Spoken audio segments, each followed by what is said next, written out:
نعت ہاں اگر نبی کی نعت میں کوئی اشعار پڑھ دے گا, اگر کوئی مدح آ کر نبی صلی اللہ علیہ وسلم کی تعریف میں الفاظ گنائے گا, اگر کوئی مقرر آ کر نبی کی شان میں اشعار کہے گا, تو نبی کی شان میں کوئی زیادتی ہونے والی نہیں ہے. اہل سنت والجماعت کا عقیدہ ہے کہ نبی ایسی شان و شوکت والا ہے کہ اگر 14 طبق, 7 زمین 7 آسمان کو ورق بنا دیا جائے, اگر دنیا کی تمام پانی کو, سمندر کو, نالوں کو, ندیاں کو, کنویں کو سیاہی بنا دیا جائے, اور دنیا کے سارے درختوں کو قلم بنا دیا جائے, اور نبی کی تعریف لکھنے کے لیے جن و انس حاضر ہو جائے, ملائک حاضر ہو جائے, سارے نبی کی تعریف لکھتے رہے, ان کو موت چھو جائے گی, سیاہی ختم ہو جائے گی, قلم گس جائیں گے, ورق ختم ہو جائے گا, لیکن میرے نبی کی تعریف کا حق ادا نہیں ہوگا, کیونکہ میرے نبی تو بہت اعلیٰ مرتبے والا ہے, میرے نبی کا تو اعلیٰ مقام ہے, میرے نبی کی تو عظیم, میرے نبی کی تو الگ شان ہے, میرا نبی تو الگ رفعت و مراتب والا ہے, میرا نبی ایسا مرتبے والا ہے. اگر میرا نبی اٹھے تو آسمان کو عروج ملے, اگر میرا نبی بیٹھے تو زمین کو سرور ملے, اگر میرا نبی مسکرائے تو ستارے چمک اٹھے, اگر میرا نبی بات کرے تو پھول جھڑنے لگے, اگر میرا نبی بات کرے تو پھول جھڑنے لگے, اگر میرا نبی سر اٹھا کر بات کرے تو قرآن بنے, اگر میرا نبی سر جھکا کر بات کرے تو حدیث بنے.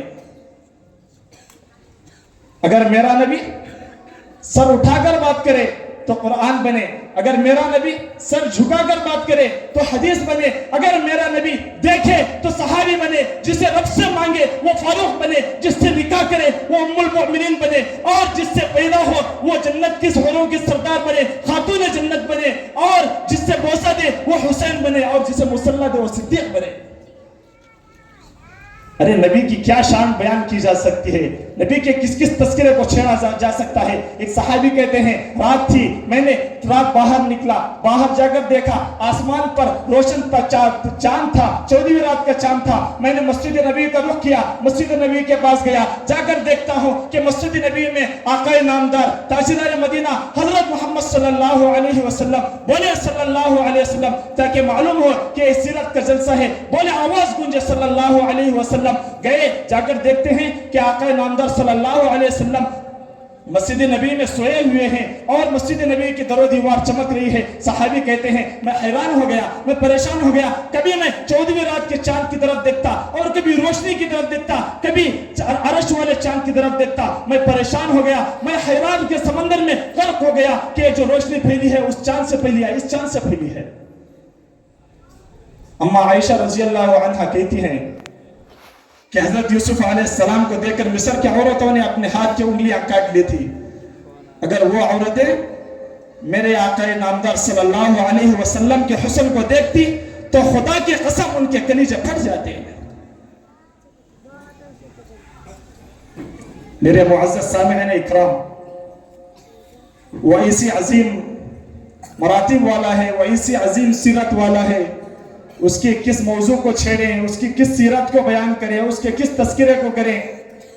اللہ تعالیٰ قرآن میں فرماتا ہے یا ایھا الناس, اے لوگو, اے مومنو, اے میرے بندو, اے ابن آدم, قد جاءتکم الرسول, تم میں رسول پہلے بہت آئے, انبیاء آئے, رسول آئے, لیکن اب وہ رسول آنے والا ہے جس کے آنے کی زمانے کو ضرورت تھی. وہ رسول آئے, وہ آئے جن کے لیے بے چینی فطرت تھی, وہ آئے جن کے نغمہ داؤد میں ترانہ تھا, وہ آئے مسترب تھی جن کے لیے وادی بطحا, وہ آئے نغمہ داؤد جن کا ترانہ تھا, وہ آئے بشارت دے گئے تھے جن کی حضرت عیسیٰ, وہ آئے جن کے دم سے اجالا تھا عرش اعظم پر, وہ آئے جن کے قدموں کے لیے ترستا تھا کعبہ, وہ آئے جن کے قدموں کے لیے کعبہ ترستا تھا. میرے محترم بزرگوں, میرا اور اہل سنت والجماعت کا عقیدہ ہے کہ اللہ غفور الرحیم ہے, محمد رؤوف الرحیم ہے, وہ قادر قدیر ہے, محمد سراج منیر ہے, وہ لا ریب ہے, محمد بے عیب ہے, وہ رب ہے, یہ شاہ عرب ہے,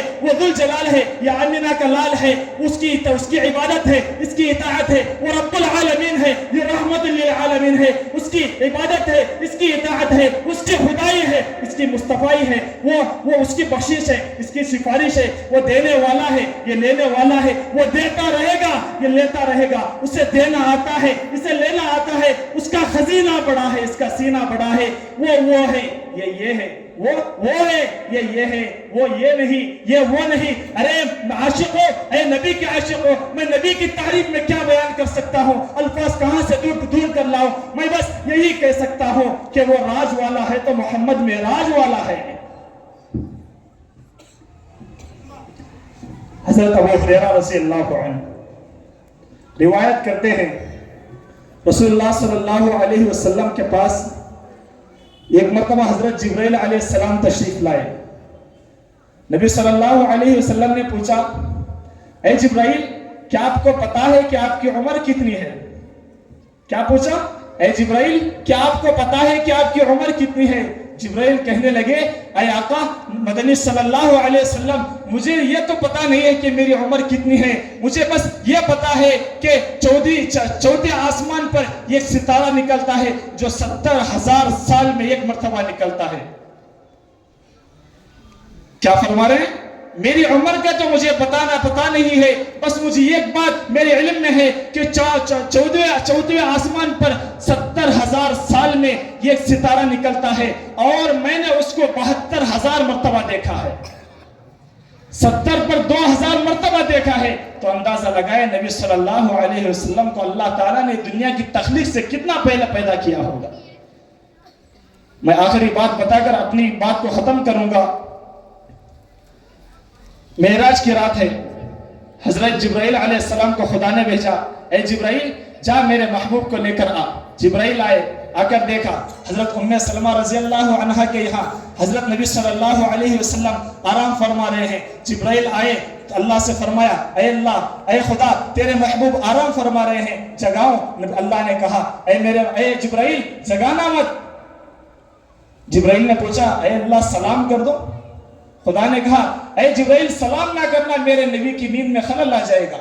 جبرائیل نے کہا, اے اللہ ہلا دوں جس سے نبی بیدار ہو جائیں. خدا نے کہا, اے جبرائیل ہلانا مت, میرا نبی سو رہا ہے, اس کی نیند میں خلل ہو جائے گی. پھر جبرائیل پریشان ہو کر کہتا ہے, اے اللہ میں تیرے نبی کا نام لے کر بلاؤں جس سے وہ بیدار ہو جائیں. اللہ نے کہا, اے جبرائیل تو آقا ہے, تو غلام ہے, میں آقا ہوں. میں آقا ہو کر کبھی بھی میرے محبوب کا نام نہیں لیا. چلو اس بات کو قرآن میں ڈھونڈتے ہیں, قرآن کے سہ پاروں میں تلاش کرتے ہیں, قرآن سے پوچھتے ہیں, قرآن میں غور و فکر کرتے ہیں, تو پتا چلتا ہے کہ جب اللہ نے سارے نبیوں کو بلانا چاہا, جب آدم کی باری آئی تو اللہ قرآن میں فرماتا ہے, یا آدم اسکن انت وزوجک الجنہ. جب ابراہیم کی باری آئی تو کہا, یا ابراہیم قد صدقت الرؤیا. جب موسیٰ کی باری آئی تو کہتا ہے, یا موسیٰ لا تخف.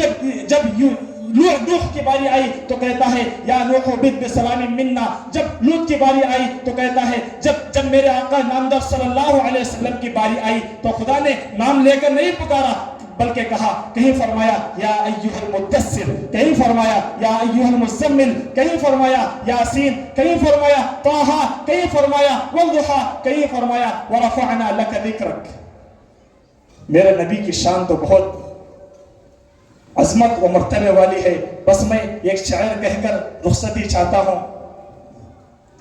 حضرت حسین احمد مدنی رحمت اللہ علیہ 18 سال تک حجرہ رسول صلی اللہ علیہ وسلم پر حدیث کا درس دیا کرتے تھے. آزادی کا دور تھا, حضرت حسین احمد مدنی رحمت اللہ علیہ کو گرفتار کر لیا گیا. 18 سال کے بعد جب جدائی کا وقت آیا تو کہنے لگے, سلامت رہے تیرے روزے کا منظر, سلامت رہے تیرے روزے کا منظر, سلامت رہے تیرے روزے کی جالی. ہمیں بھی آتا ہو وہ شوق ابوذر, ہمیں بھی آتا ہو وہ جذبہ بلالی. نبی کی کتنی بھی تعریف کرے, بس آخر میں تھک ہار مان کر بس یہی ایک شعر نکلتا ہے کہ تھکی ہے فکر رسا مدح باقی ہے, قلم ہے آبلا پا مدح باقی ہے, رات بیت گئی مدح باقی ہے, وقت تمام ہوا مدح باقی ہے. وآخر دعوانا ان الحمد للہ رب العالمین.